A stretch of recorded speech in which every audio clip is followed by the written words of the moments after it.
predicación, es que luego cuando lees los evangelios, pues entiendes cosas también. Y eso es importante, ¿eh? Y luego cuando ya haya hecho esa explicación, se quitará y continuaremos como predicación normal.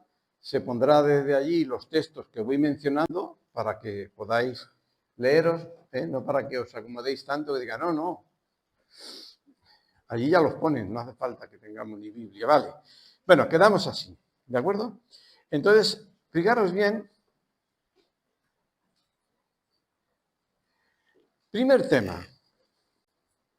Aquí está hablando de cuando Jesús está realizando su ministerio en Galilea.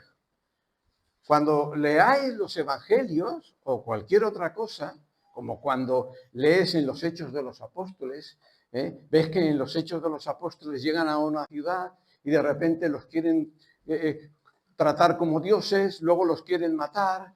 ¿Y por qué los quieren tratar como dioses? Porque es que anteriormente había pasado, cada lugar, cada historia tiene su contexto, ¿verdad? Entonces, cuando estamos viendo las historias, pues conviene saber en qué región, en qué lugar. Entonces, aquí ahora estamos hablando de que recorría Jesús toda Galilea. El texto continúa y se difundió su fama por toda Siria. Siria ya no es de Galilea, ya no es dentro del territorio judío, como dije la semana pasada.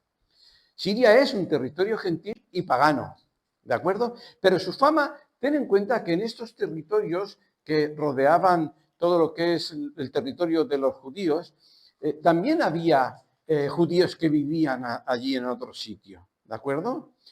Pero de todas formas, su fama, resulta que estamos hablando de que en ese momento ya su fama se difundió por toda Siria y le traían todos los que tenían dolencias y otras cosas. Pero ¿dónde estaba Jesús? En Galilea. ¿Y de dónde traían gente? De Siria. Venían gente, se había extendido su fama. Y Jesús no le preguntaba, ¿tú de dónde eres o no de eres? La conversación que tuvo con aquella mujer que tenía una hija endemoniada es una conversación en la que Jesús la va llevando con una enseñanza para nosotros. Nosotros que no teníamos derecho, en Cristo lo tenemos todo. Entonces aquí estamos viendo que ya ahí, estando en Galilea, venían gente. Y le siguió mucha gente de Galilea y de Decápolis.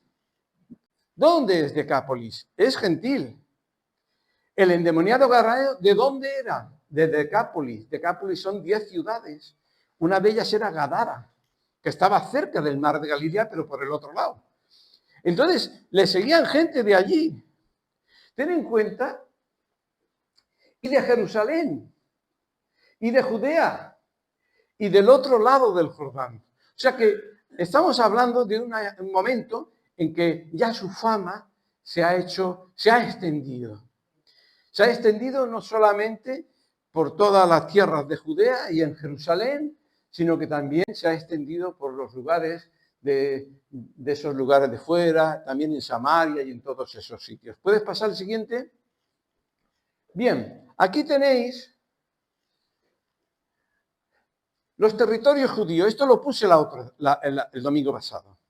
Los territorios que en ese momento se consideraban judíos, porque muchos de los territorios, como aquel que pone allí Tracontinítide, por ejemplo, amarillo, eso también era judío porque lo gobernaba Herodes el Grande, pero en esta ocasión, en tiempo de Jesús, eso no era territorio judío, era territorio gentil. Por tanto, los territorios judíos eran Judea, Perea y Galilea.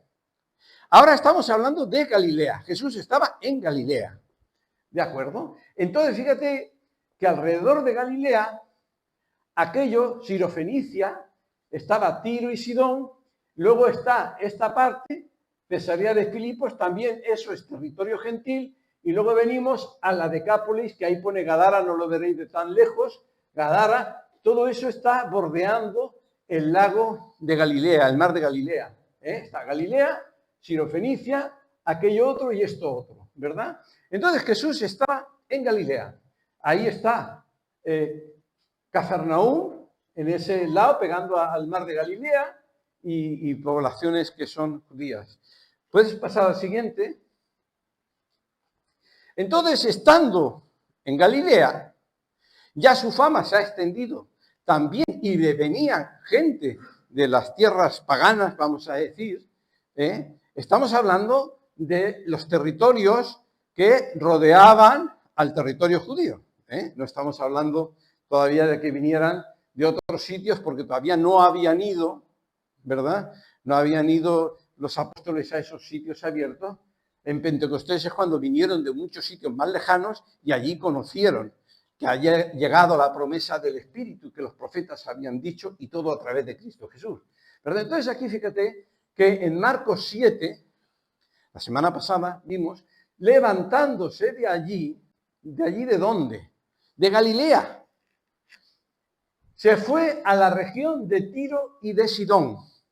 Ya estamos hablando de la región que hay pegando al Mediterráneo, que bordea el Mediterráneo, que es de los gentiles, ¿verdad? Luego vimos que había otra región más y luego vimos que estaba Sirofenicia. Entonces, ya el domingo 19 de junio vemos la mujer sirofenicia que venía pidiéndole para que liberara a su hija que tenía un demonio, estaba endemoniada. Eso de que tenía un demonio, luego te das cuenta que una de las Marías que sale de los evangelios preciosa, que no podía vivir sin Jesús, de ella salieron 7, ¿vale? O sea que estaba endemoniada. Entonces, ya vimos el 19 de junio, luego el domingo pasado vimos el hombre sordomudo. El hombre sordomudo ya había estado bordeando y ya estábamos en la Decápolis, por el territorio de donde son 10 ciudades y por el territorio de donde era el endemoniado gadareno. Y hoy toca Marcos 8 del 1 al 9, vamos a decir al 1 al 9, que es la alimentación de los 4.000. ¿Puedes pasar? Fijaros bien, aquí se ve la gira. De aquí sale, bueno, aquí está el mar, este es otro. Aquí está, de aquí sale y pasa y sale a la región Tiro, Siro, Sidón, Fenicia, luego sigue por los territorios fuera y viene a la región de la Decápolis, ¿verdad? Que es lo que decíamos de Gadara, las 10 ciudades, ¿no? Puedes pasar así. Luego otra cosa, mira, esta gira, para situaros un poquito, no fue una gira de una semana ni dos, porque estamos hablando que él hizo una super gira, Estamos hablando de mucho kilometraje, todos hacia a pie. Él iba visitando y cuando llegaba a un sitio, tú sabes que él se quedaba, luego ya planearía el día siguiente para llevar el evangelio, porque aquí vamos a estar hablando de milagros. Pero como dije una vez, porque lo leí y me gustó, como un pastor dijo, hoy vamos a hablar de los milagros grandes, no de los pequeños. Los pequeños son la resurrección de Lázaro, cuando Jesús multiplica y da de comer a todos estos, cuando Jesús camina por el agua, esos son los pequeños. El milagro grande es la salvación. Todo lo demás ocurre y se acaba aquí. El otro es para vida eterna. Entonces, muchas veces estamos viendo, pero en todos estos casos, que estamos resaltando como si eso fuera lo primero, y lo primero que hacía Jesús a todos es darles la palabra, el mensaje del reino. Arrepentíos, convertíos. Eso da lo mismo que lo hiciera en Galilea, que lo hizo Héctor, él no cambiaba, era el mismo mensaje. Entonces vemos que aquí hizo ese recorrido y fue entre 2 y 3 meses. O sea que está así. Entonces vimos que en la Decápolis ocurre lo del sordo mudo y la alimentación de los 4.000. O sea que la segunda alimentación la hace en tierra de gentiles, no en tierra de los judíos, en tierra de gentiles, ¿verdad? Pasa a la siguiente. Miramos, esto es Galilea, esto es Sirofenicia, pasa por aquí y viene a la Decápolis, Gadara. Aquí tenemos el mar de Galilea. Cuando luego leas en los evangelios y estando en el mar de Galilea, se refiere a las orillas del mar de Galilea, no os olvidéis que el mar de Galilea tiene dos orillas y que una corresponde a Galilea. Se le llama mar de Galilea, son los judíos los que escriben esto, ¿no? Pero, sin embargo, esta otra parte del mar de Galilea es gentil. De ahí era el endemoniado. Lo del endemoniado había ocurrido anteriormente. Él fue en barca con sus discípulos hasta la Decápolis. Y la región de Gadara era una de las ciudades cercanas y de allí era el endemoniado gadareno. O sea, por tanto, había pasado en barca y esta era también a la orilla del mar de Galilea. Ahora estamos hablando que lo que ocurre está también cerca y de la orilla del mar de Galilea, pero no de territorio judío, sino de territorio. Y eso es muy importante. ¿Qué lección les está enseñando? ¿Qué lección les está enseñando? Pasa.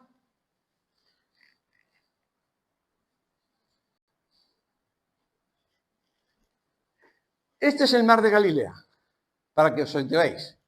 La distancia que había, así, es de 12 kilómetros y así era de 21. En realidad es un lago, pero se le llama mar. Tenía pescados, pescaban ahí todas las generaciones y sacaba y les hacía abundancia, ¿verdad? Entonces aquí vemos que está Cafarnaúm y aquí están los gergesenos, Gadara. O sea que cuando Jesús no es que tenía que salir de aquí, eso es para decirte, pero te das cuenta que salió de Galilea, llega a este sitio. Pero ¿qué pasó en aquella ocasión cuando llega a la Decápolis?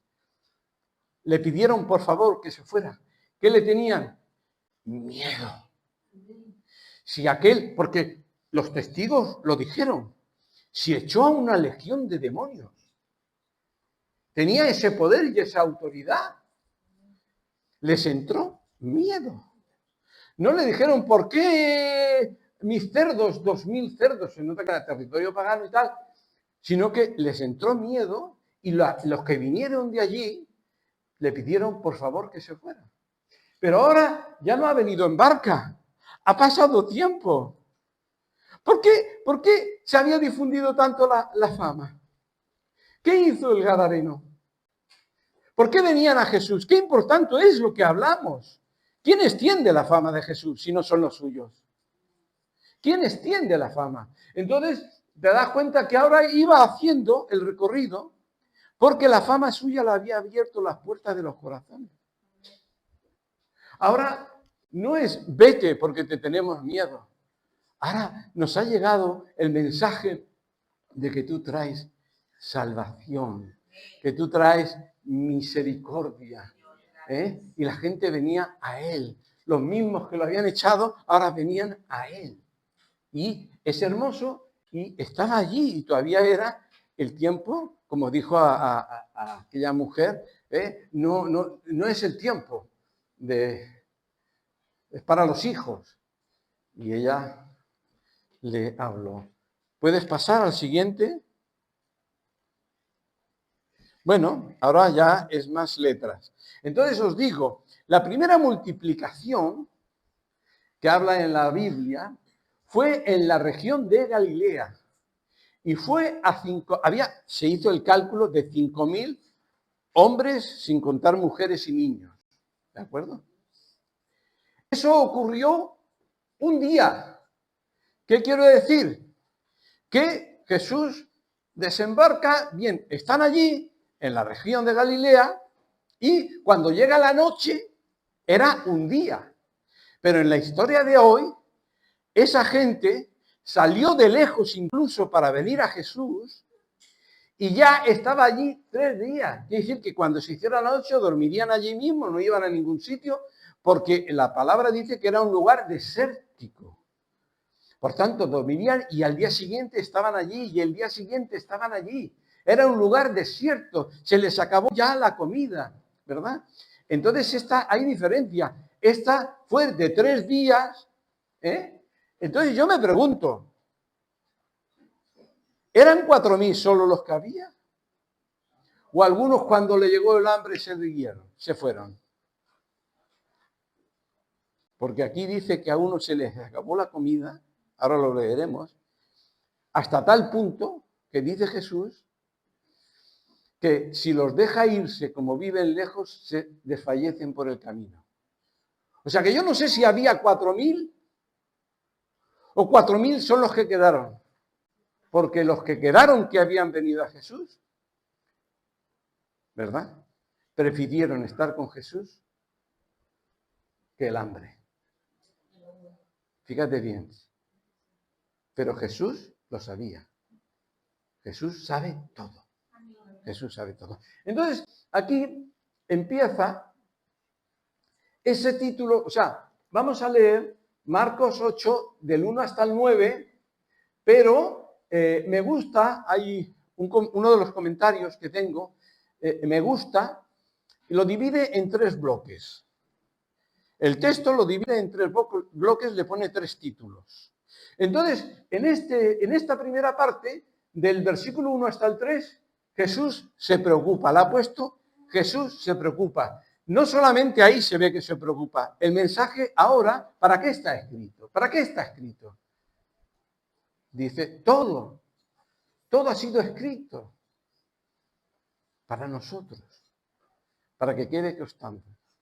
Jesús se sigue preocupando. Cuando tú leas eso, puedes de una parte informarte, pero Jesús es el mismo hoy que ayer. Y Él se sigue preocupando. Y dice así, vamos a leerlo aquí. En aquellos días, ¿en qué días? En los días que todavía estaba en la Decápolis. En los días que había sanado al sordomudo que le trajeron. Se juntó tanta gente, ¿verdad?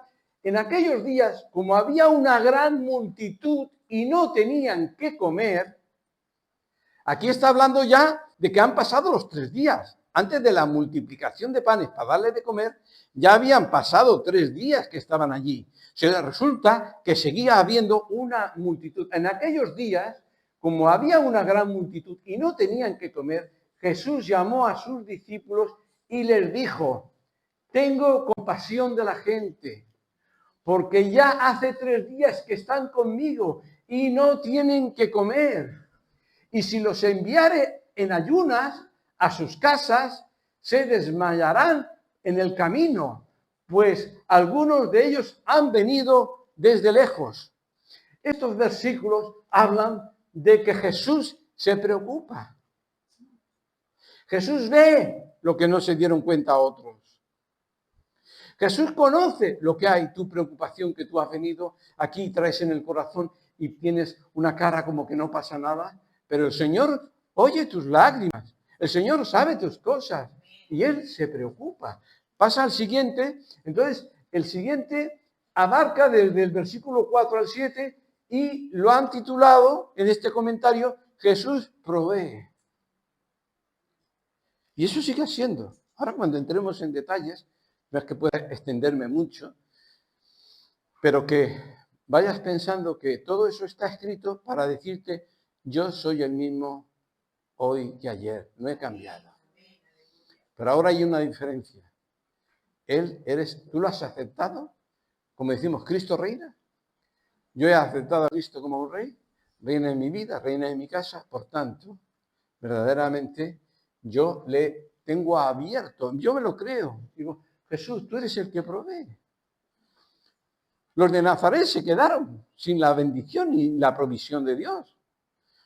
Pero, sin embargo, los que vinieron a Él creyeron. Y dice así, y sus discípulos respondieron, ¿de dónde podrá alguien saciar de pan a estos, aquí en el desierto? Y les preguntó, ¿cuántos panes tenéis? Y ellos dijeron 7. Entonces mandó a la multitud que se recostase en tierra. Y tomando los 7 panes, habiendo dado gracias, los partió y dio a sus discípulos para que los pusiesen delante de la gente. Y los pusieron delante de la multitud. Tenían también unos pocos pececillos y los bendijo. Y mandó que también se les pusiese delante de la gente. El siguiente bloque lo han titulado Jesús satisface. O sea, fíjate bien, Jesús se preocupa, ¿verdad? Entonces, ves cómo y ahora Jesús satisface. Versículos 8 y 9, y comieron, y se saciaron, y recogieron de los pedazos que habían sobrado 7 canastas. Eran los que comieron como 4.000, y los despidió ya después de 3 días. Bien, no hay más, ¿verdad? Ya no hay más. Siguiente, se acabó. Ya puedes cortarlo, ya irás poniendo los versículos que vayamos viendo, y ahora ya directamente nos vamos aquí.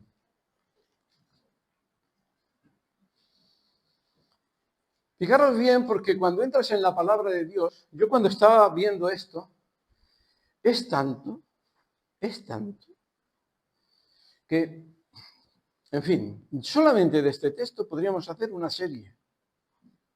Una serie para venir cada día y tener una serie de un mes. Estas 4 palabras es como habéis visto, a veces hacen una especie de dibujo en zoom. Es una imagen y ves un pueblo con barcos y todo lo ves, ¿no? Entonces hacen el zoom hacia un barco, que se ve allí nada, como un barco, nada. Entonces en el barco se ve que ya no veías el hombre que está pescando, ¿de acuerdo, no? Y luego hacen un poco más de zoom y entonces ya se ve hasta un lorito que está allí y el perrito. Y luego hace un poco más de zoom y así resulta que la imagen esa es un sello. Lo que estabas viendo era un sello. Y luego va haciendo un poco más de zoom y eso es lo que pasa con la palabra de Dios. Tú puedes hacer zoom y una sola palabra te puede estar diciendo muchas cosas. Y eso es lo que pasa con la palabra. Verdaderamente, cuando entramos en aguas profundas, te puede sorprender lo que puedes sacar. Tú lees algo y dices, ¿qué te dice? Sí, esto y esto y esto. Y sacas 3 puntos. No sacas 3 puntos. Solamente de una palabra puedes sacar 10 puntos. Porque dice muchas cosas. Por eso es que ahora vamos a estar mirando en los versículos. En el primer versículo, o sea, Marcos capítulo 8, versículo 1, hemos leído, en aquellos días, como había una gran multitud y no tenían qué comer. Ya de entrada, este versículo, que aún no está acabado, ya me decía muchas cosas. A mí, yo os comparto. Me decía, lo primero es que te das cuenta que tenían hambre. ¿Cómo está la humanidad? ¿Cómo está? ¿Verdad? Entonces, el mismo Jesús dice, yo soy el pan de vida. ¿Verdad? En la primera alimentación que pasó en Galilea era territorio judío. ¿Verdad? Pero la segunda alimentación, el milagro ocurrió en la Decápolis, territorio de los gentiles. En la primera, que era, ellos esperaban al Mesías, estaba ocurriendo en territorio judío porque esperaban conforme a la promesa. Pero en la segunda, ya no se presenta solamente como el Mesías prometido, sino se presenta, como dice Juan 3:16, de tal manera amó Dios al mundo que también envió a ellos su Hijo. Y los discípulos, aún sin darse cuenta, porque cuando Pedro estaba con todo lo lleno del Espíritu Santo allí en casa de un Simón curtidor, que dice que el Espíritu lo tuvo allí muchos días, no le dejó ni siquiera ir a evangelizar, allí lo tenía, no sabía por qué. Y es porque el Espíritu estaba preparando una nueva clase de peces, que eran los gentiles en casa de Cornelio. Pero ellos no supieron darse cuenta de las lecciones. Cuando llegó allí, ¡ay, Señor, yo no! Los gentiles no. Dice, tú no llames inmundo lo que yo he santificado. Por eso es que muchas veces los pescadores de hombres no pescan una. Es decir, no se dan cuenta de las lecciones que Jesús les está enseñando, ¿verdad? Entonces, vemos en Juan 6:35 que dice, Jesús dijo, yo soy el pan de vida. Y en el versículo siguiente, del 37, dice, el que a mí viene, yo no lo echo fuera. Él no echó fuera.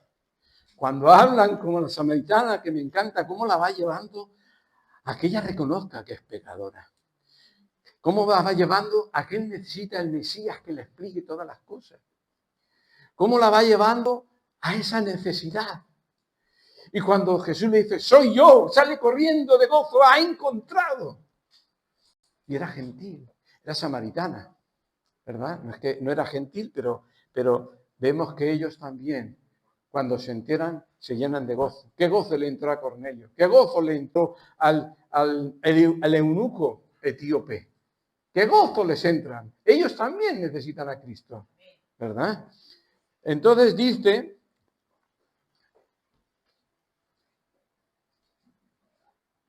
ay no, pero déjame el texto bíblico, estamos en 8, versículo 1. Y Jesús llamó a sus discípulos y les dijo, fijaros bien, Jesús, luego vemos un poco más adelante que tiene unos sentimientos muy fuertes. Habla de la compasión. La compasión le lleva, no es una compasión solo a un sentimiento, me ha entrado una compasión, no. Es una compasión que le lleva a actuar, a hacer cosas a favor de otro. Pero antes de demostrarle siquiera los sentimientos y las emociones, antes de descubrirle los planes, ¿qué es lo que hace? Los llama. Jesús quiere que sepas cómo siente. Porque si no, ¿cómo tú vas a saber cómo Él siente? ¿Qué sentir tuvo Cristo Jesús para que nosotros, cómo Él era de compasivo? ¿Qué es lo que le está moviendo? ¿Qué es lo que le empuja? No te olvides que verdaderamente estos planes que tiene Jesús, quiere que sus discípulos, antes de revelarle, lo conozcan a Él. ¿Por qué hago yo esto? ¿Por qué todo lo que yo voy a hacer? No es por casualidad, no es mecánico. Hay algo que mueve a Dios y eso mismo sigue haciéndolo contigo. ¿Qué te crees que cuando Dios te mira a ti, hay quienes viven un cristianismo siempre con un sentimiento de culpa? Perdona, Cristo cargó con tus pecados, por tanto, Dios te mira a ti con una compasión, con un amor, de una manera, porque te mira a través de Cristo. Por eso es que a veces Cristo quiere que sepas qué siente. Y conoceréis la verdad y os hará libres. ¿Verdad? Dice, versículo 2, tengo compasión de la gente. Por eso que ahora que le ha dicho el que tengo, le puede decir todo eso para que entiendan por qué va a hacer, qué es lo que va a hacer y por qué lo va a hacer. ¿Entiendes? La compasión de Jesús es lo que le ha movido a hacer todo lo que hace. Su compasión lo llevó a la cruz. Su compasión le lleva a hacer todas las cosas. Y en este caso quiere aclarar que lo que hace, nadie le impone, aunque el Padre le envió, dice, pero es por su amor, por su compasión. Es el motor. No se conforma con un parche, sino que Él está ahí, ¿verdad? Ya lo pudimos ver la semana pasada que hablamos acerca de la compasión. Por eso que te digo que Jesús les habla. Y entonces, ¿qué es lo que pasa? ¿Por qué antes de hacer nada habla de la compasión? Verdaderamente, la compasión, Dios quiere y el Espíritu Santo que parezcamos más a Jesús. La compasión es como la sal, y de vosotros sois la sal. Compasión en todo lo que hacemos, cuando leas la Biblia, cuando ores, cuando intercedes, cuando medites, cuando hagas cualquier cosa, ponle sal, ¿verdad? La compasión es como la luz que te dice, porque Jesús sabía lo que tenía que hacer. ¿Por qué? Porque era Jesús. Sí, pero es que la compasión te hace ver la necesidad, la compasión te hace ya planear cómo vas a ayudar a esa persona, qué es lo que vas a hacer. La compasión te permite ver cosas que la gente normal no ve, porque Él ve en profundidad. Por eso hay que Él quiere que pongamos compasión en todo lo que hagamos. Porque Jesús vivía con compasión, grande compasión en todo lo que hacía. Al orar, gran compasión por cada uno de nosotros. No oraba de cualquier forma. Oraba de una forma que se levantaba. Y el Padre lo oyó. Por la forma como lloró, cómo se quebrantó, cómo intercedió. Eso lo dice en Hebreos. Y el Padre le oyó. No solamente intercedió, trabajó verdaderamente. La compasión le llevó a la cruz. Por eso es que muchas veces, muchas cosas que no hacemos es porque nos falta compasión. Pero el caso es que la Biblia dice que nosotros es más, nuestra obligación es preocuparnos también en tener esos sentimientos y pedirle al Espíritu Santo. Es que yo quiero poder tener eso, porque sé que mi visión de las cosas va a cambiar verdaderamente, ¿verdad? Cuando vivimos con compasión, todo cambia. Y tú dirás, bueno, pastor, te estás poniendo como un modelo. No, perdona. Hay grados. El apóstol Pablo, cuando está hablando, dice a los que somos perfectos. Pero está hablando de un grado de perfección. Pero luego dice, pero no es que ya lo sea. Pero hay grados. Siempre hay cosas que nos faltan. ¿Verdad? Pero que, entonces, claro que a mí me habla el Señor. ¿Qué te crees? Que yo solo estoy hablando para ti. Yo voy creciendo cada vez que leo la palabra, la investigo y tengo que darla, porque lo tomo en primer lugar para mí. Y no es algo retórico. No, es así, hermanos. Yo soy el primero más beneficiado, ¿verdad? Porque a mí me habla. Entonces yo veo que la compasión, cuando tienes compasión, además piensa en alguna vez si has tenido compasión, la forma de mirar a la otra persona no es despreciativa. Es todo lo contrario. La forma como tú miras a la persona que tiene compasión, Jesús, la forma de mirar a otros es una forma de cómo puedo ayudarle y cómo puedo servirle. Cosas que tú no ves, te estás preocupando. La compasión te lleva a moverte, ¿verdad? La compasión dice, ¿y por qué está hablando tanto el pastor? Porque lo dice Hebreos también. ¿Cómo tenemos que vivir en este mundo? Puesto los ojos en Jesús. Todo cuanto hagamos, puesto los ojos en Jesús. La forma de orar, la forma de actuar, todo puesto los ojos en Jesús. Dice, porque ya hace 3 días que están conmigo y no tienen que comer.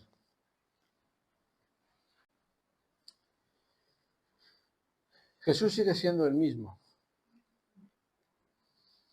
Jesús no es indiferente a tu necesidad.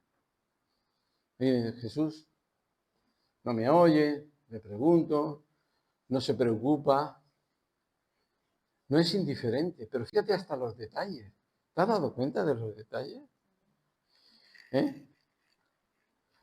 No es indiferente al sufrimiento, no es indiferente si la nevera está medio vacía, no es indiferente a nada. Él tiene compasión, él se preocupa. Pero ellos, fíjate, que seguían fieles allí. ¿Cuánto hacía que se les sacase? Ellos no estuvieron diciendo, uy, ya no me queda, ¿cómo voy a volver? No me queda ni dinero y además no consigo, pero permanecieron allí. Jesús sabe reconocer el sacrificio de venir, el sacrificio de estar, el sacrificio de haberlo puesto a Él delante de todas las cosas. Él sabe también el futuro, ¿verdad? Porque dice, y no tienen que comer. Jesús lo sabe todo. Por tanto, Jesús no es indiferente, Jesús ve tu necesidad. Tienes que saberlo. Él lo sabe todo.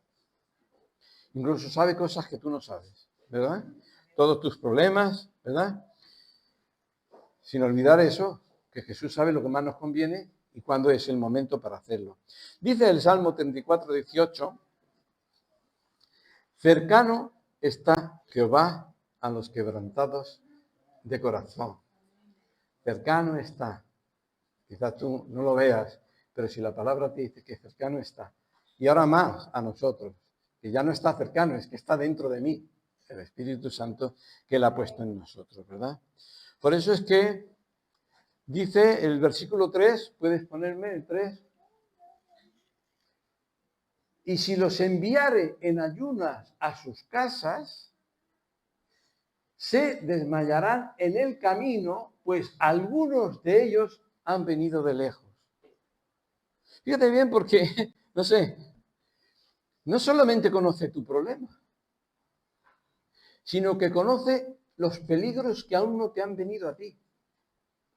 A veces podemos estar tan felices y Él ya conoce los peligros. Me puedo desmayar y eso también lo aplicamos espiritualmente.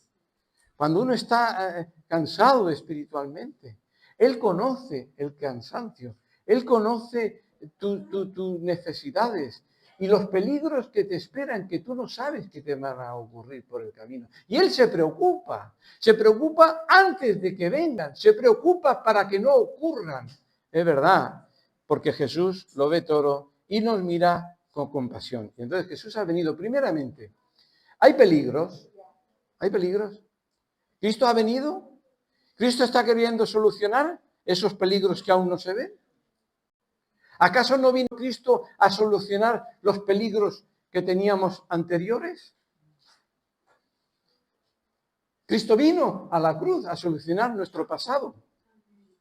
Y ahora Cristo está con nosotros en nuestro presente, ¿o no? Está en nuestro presente.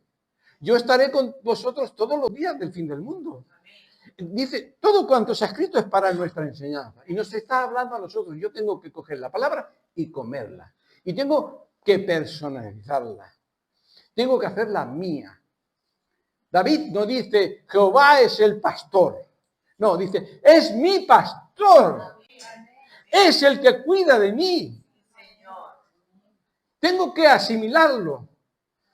Es para todos, Padre nuestro. Pero también es mío. Por eso que está con nosotros todos los días hasta el fin del mundo. Y Jesús ha solucionado nuestro pasado, nuestro presente y nuestro futuro. Voy a preparar un lugar para vosotros.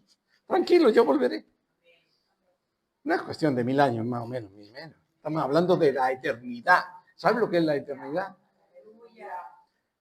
Cuando estemos en la eternidad, después de millones de años, y miremos hasta aquí, esos 1000 años es que, ¿dónde están? Es que no es ni un punto de la eternidad. Jesús ha venido a solucionar nuestros problemas, incluso, sobre todo, los futuros, ¿verdad? Por eso es que dice, yo soy el buen pastor, y el Salmo 23 dice, Jehová es mi pastor. Jehová es mi pastor, qué hermoso, ¿no? Por eso es que, fíjate bien, que hay problemas. Hay problemas que tú no lo sabes y te pueden venir. ¿Qué le dice Jesús a Pedro? ¿No has podido orar una hora para no entrar en tentación? Y ahí es lo otro que quiero destacar. Él conoce nuestro futuro. Él sabe cómo solucionar nuestros problemas. Pero la Biblia a mí me enseña a que yo tengo que empezar. Yo no lo sé, pero tú lo sabes.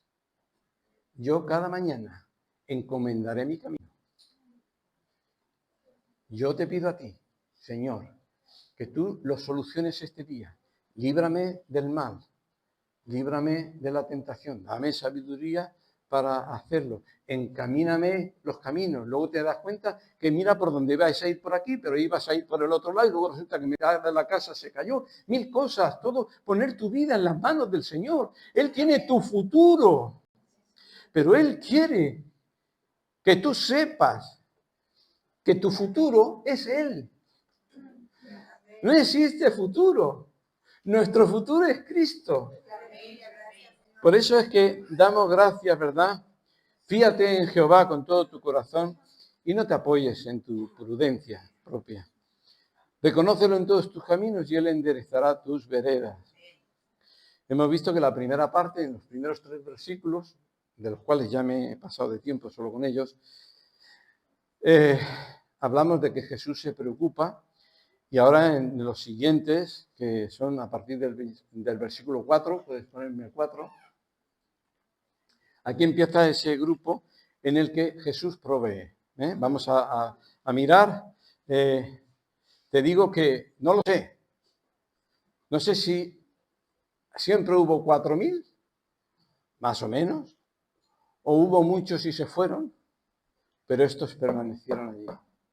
Cuando Jesús es más importante en tu vida que todas las demás cosas. Como dice, si vivimos, para Él vivimos, y si morimos, para Él morimos. Pero de Él somos. Si Él quiere, mi vida está en sus manos. ¿De acuerdo? Entonces, es bonito. Dice, sus discípulos respondieron, ¿de dónde podrá alguien saciar de pan a estos aquí en el desierto? Aquí hay dos cosas. Primeramente, que no tendrían tanto dinero. Segunda, que no había tienda. Segunda, ¿de dónde? ¿De dónde? Bueno, pues que sepas que hay una buena noticia. Nosotros ya la sabemos. Nosotros ya sabemos quién sí puede saciar tu alma. Sabemos quién puede verdaderamente. Pero fijaros bien, la ignorancia, la falta de fe, la falta de visión, no impidió que Jesús cumpliera su propósito. Eso también, a veces, hermanos, somos así, pero si tú le eres infiel, Él permanece fiel, dice la palabra. Y Él tiene un plan. Tus dudas, tus faltas, tus cosas, Jesús va a seguir con su plan en ti. Eso es lo que me está diciendo este pasaje a mí. Que Jesús sigue cumpliendo su plan en ti. Dice, fíjate bien, porque aunque nosotros hagamos una cosa, Jesús oró de forma distinta. ¿A que sí? Dice a los romanos que ya conocéis, 8:26, de igual manera el Espíritu nos ayuda en nuestra debilidad. Pues ¿qué hemos de pedir como conviene? No lo sabemos, pero el Espíritu mismo intercede por nosotros con gemidos indecibles.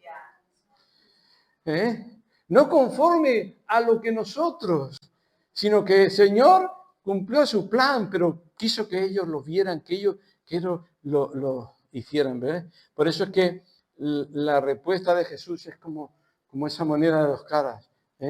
¿De dónde podrá alguien? Como hizo Nabucodonosor. Dice, vamos, he encendido el fuego tantas veces. ¿Qué Dios podrá ligar al pueblo? Que sepas. ¿De dónde habrá alguien que pueda saciar de pan en el desierto? En el desierto de tu vida. Hay uno que puede saciar tu alma, que puede saciar tu espíritu, que puede saciarte. Hay uno que puede saciarte. Pases por el desierto, que pases, lo está diciendo ahí perfectamente. Qué rápido se habían olvidado.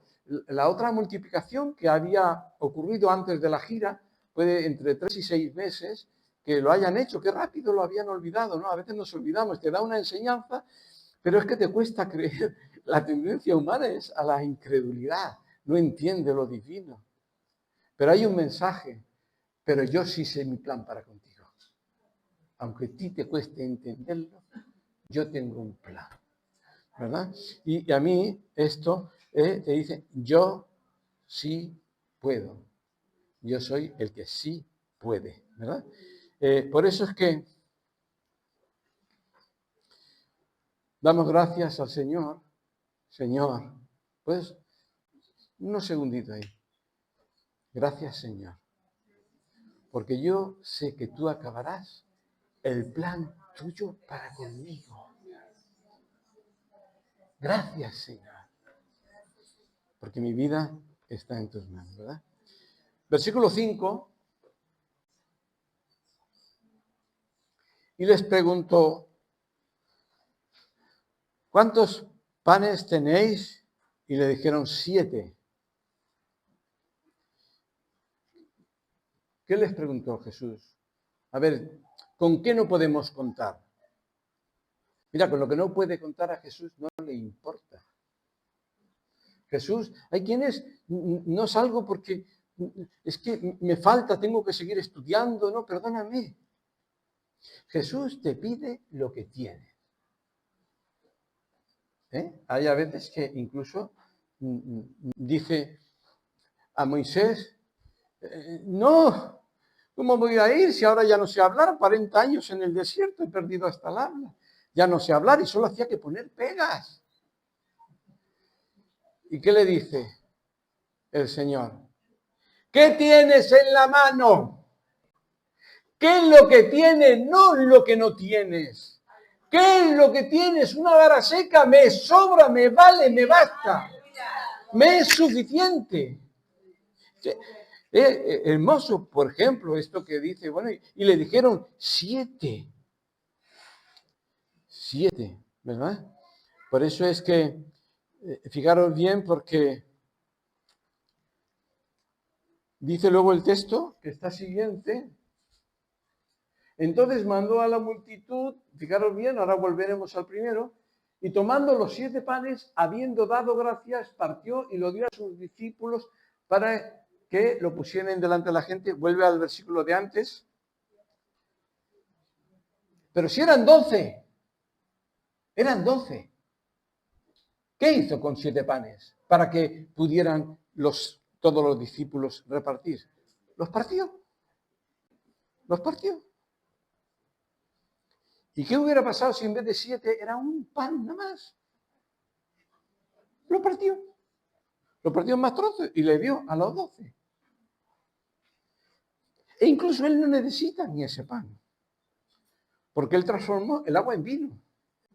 Pero es que yo solo tengo un pan. Bueno, déjame, yo lo parto. Porque no es tanto lo que tú tienes. Porque él lo que quiere es tu corazón. Porque alguien tiene algo y no se lo da al Señor.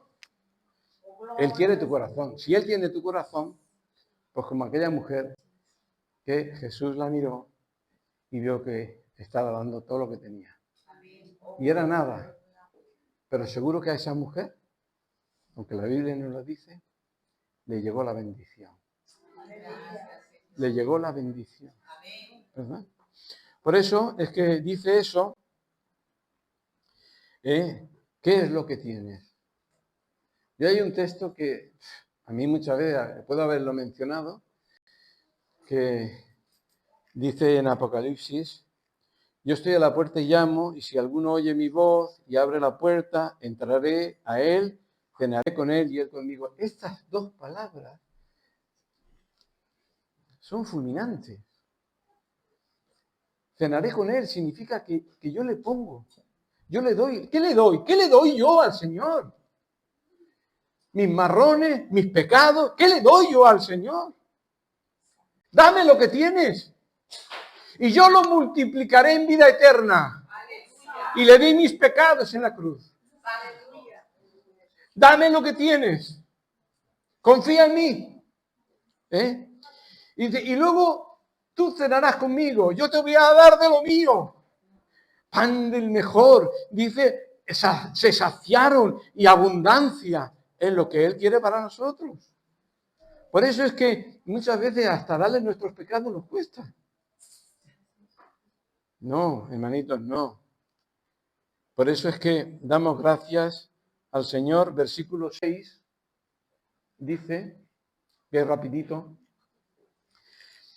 Entonces mandó a la multitud que se recostase en tierra, y tomando los 7 panes, habiendo dado gracias, ¿qué dice la palabra? Dar gracias por todo. ¿Y qué hace Jesús antes de que ocurra el milagro? Da gracias. Después lo bendijo. Hay quienes se pasan el día quejándose por lo que no tienen. Da gracias por lo que tienes y bendícelo. Porque entonces Dios multiplicará. Si tú no sabes agradecer lo que tienes, no, da gracias por lo que tienes. Y además y lo partió. Por eso, da gracias. Fíjate si da gracias por todo antes de hacer nada. Que cuando él estaba en la última cena que iba a hacer con sus discípulos, antes dice, Padre, dio gracias. Gracias por permitirme partir mi cuerpo para salvación de ellos. Gracias por permitirme derramar la sangre. ¿Sabéis que hay textos? Por eso, gracias. Le dieron gracias a los discípulos. ¡Bah! Este nuevo amo nos tiene, como dicen en Argentina, reprodrido. No hace nada más que explotarnos y trabajarnos. Solo hace que pedirnos hacer esto, hacer lo otro. ¿Verdad? ¿Le has dado gracias? ¿Cuántas veces? Poder servir, participar con Jesús en su obra. Predicar la palabra es repartir el pan. Jesús podría haberlo hecho. Y Jesús, antes de nada, lo primero, antes de decirle incluso lo que siente, lo primero que hace es llamarlos para hacerlos partícipes. Quizás a lo mejor nos daría vergüenza, según cómo, Señor, gracias por hacerme partícipe, por tu obra. Bueno, ¿qué tal siervos somos? ¿Qué le diremos cuando nos pregunte qué has hecho con el pan?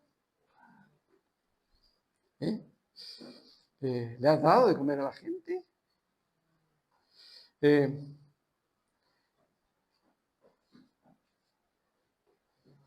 le hemos dado a nosotros? ¿Qué nos ha dado Él? Por eso es que con lo que Él nos ha dado, ¿sabes una cosa? No se agota. Tú puedes hablarle. A ver, normalmente el pan de ayer hoy está más duro y dentro de una semana está más duro. Pero cuando tú das el pan a alguien, también como que al día siguiente ese pan que das está más bueno.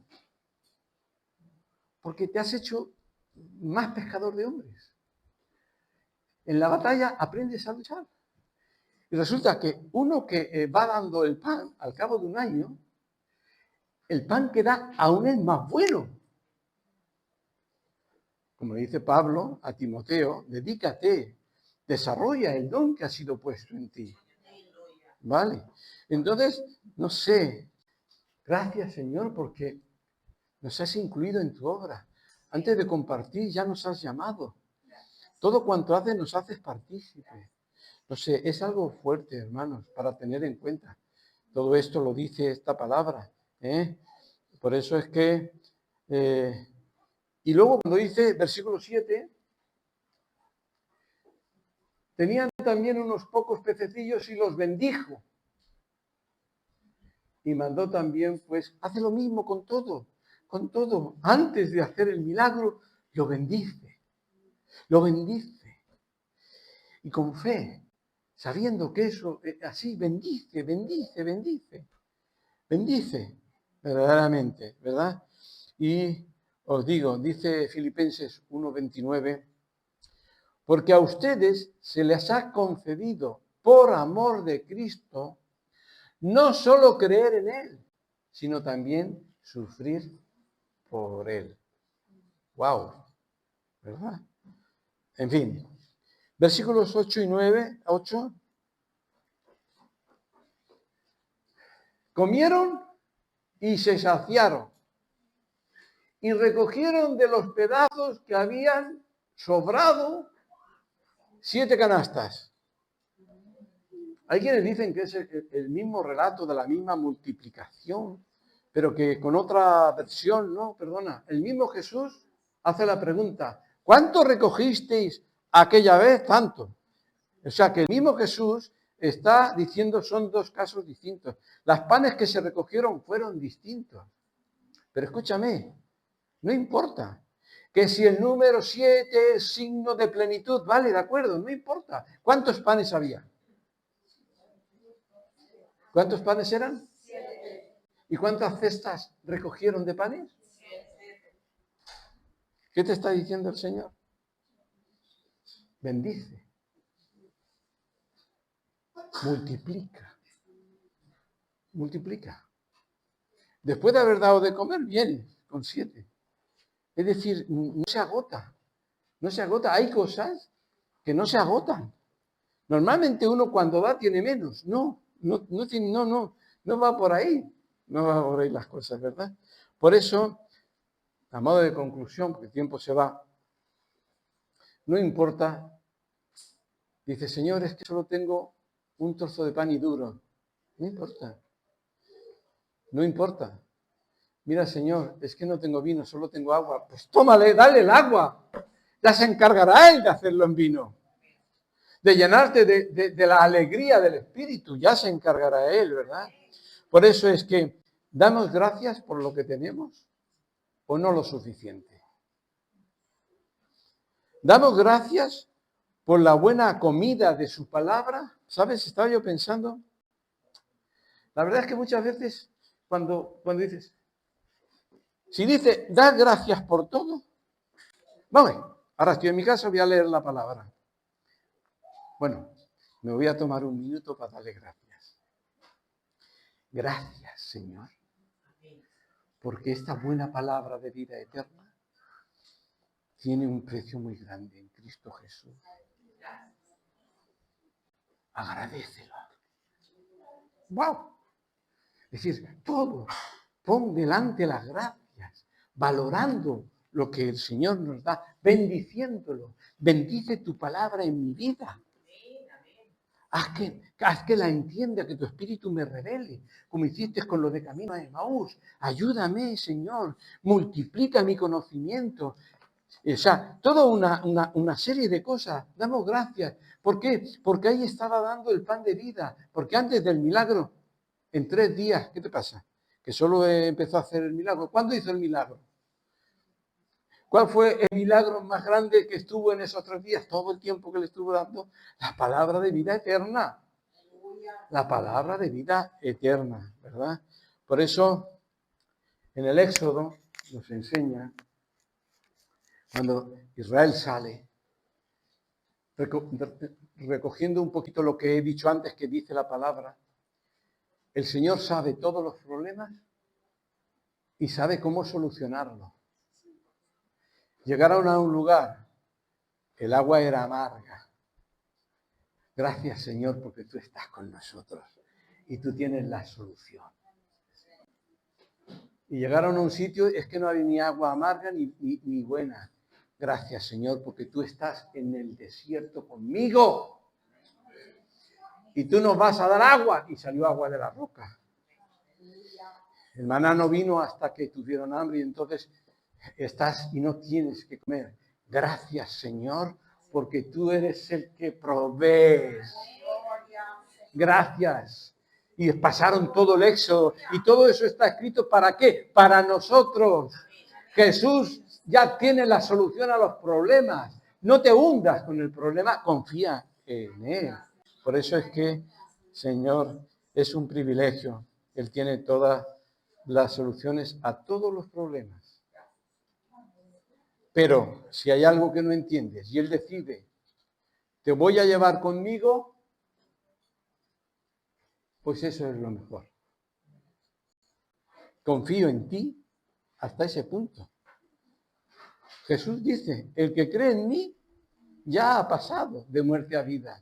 ¿Qué quiere decir? Que ya ha muerto y resucitado. O sea, yo cuando muero, ya he resucitado. Si yo ya he muerto y ya he resucitado, cuando llegue lo otro, no moriré y resucitaré, porque yo ya he muerto y ya he resucitado. Por tanto, ¿de qué le tenemos tanto miedo al futuro si Cristo, ya estamos en Cristo Jesús? Hermanos, que el Señor los bendiga grandemente. ¿Verdad, Padre bueno? Te damos gracias por tu palabra, porque verdaderamente, oh Dios, tu comida es buena, tu comida sacia, tu comida la valora y le sacia a aquel que la ama. Aquel que no la ama no le gusta, porque lo que quiere que tú hagas es lo que a él le gusta, no tu palabra, pero tu palabra es la mejor. Te damos gracias, Señor, te bendecimos. Gracias, Señor. Gracias, bendice esta palabra y toda tu palabra. ¡Qué tesoro inmenso! La gente valora tantas cosas, Señor, cuando no hay nada más hermoso y más valorable que tu palabra que tiene vida eterna. Gracias, Señor, bendice esta semana.